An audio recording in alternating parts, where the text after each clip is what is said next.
L'Union européenne n'est pas armée pour faire face à de nouvelles pandémies.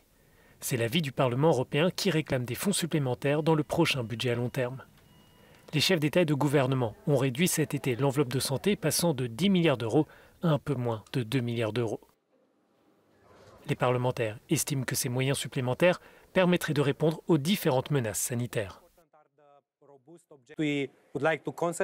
Nous voulons nous concentrer sur une meilleure préparation de nos systèmes de santé pour qu'ils soient plus résistants, mieux préparés pour de futures crises, pour mieux lutter contre le cancer, pour soutenir le programme européen en la matière à l'initiative de la Commission européenne.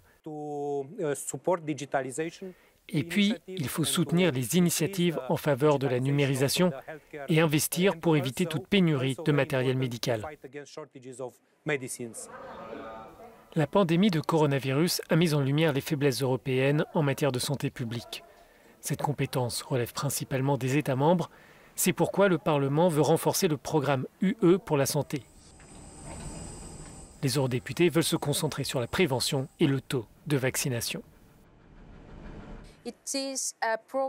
C'est un outil très orienté vers les programmes de santé publique qui peuvent être menés au niveau européen par tous les États membres, mais aussi par les régions et les villes. Il s'agit de faire de la prévention, il s'agit pour les décideurs de promouvoir la santé et la vie. C'est la définition de la santé publique et ce programme apporte ces éléments. C'est un instrument impressionnant qui a de nombreux bénéfices pour la santé, pas seulement pour l'avenir et le long terme, mais aussi à court et moyen terme. La présidente de la Commission européenne veut faire de la santé une priorité à travers l'Europe. Ursula von der Leyen s'est engagée à renforcer les instruments existants, mais elle veut aussi créer une agence européenne de recherche et de développement biomédicaux avancés.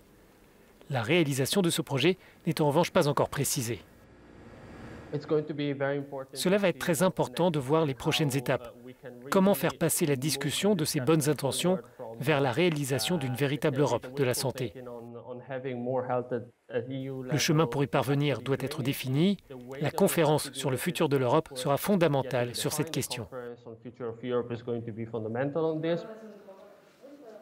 Le Parlement européen doit se prononcer le mois prochain sur les fonds alloués à la politique de santé.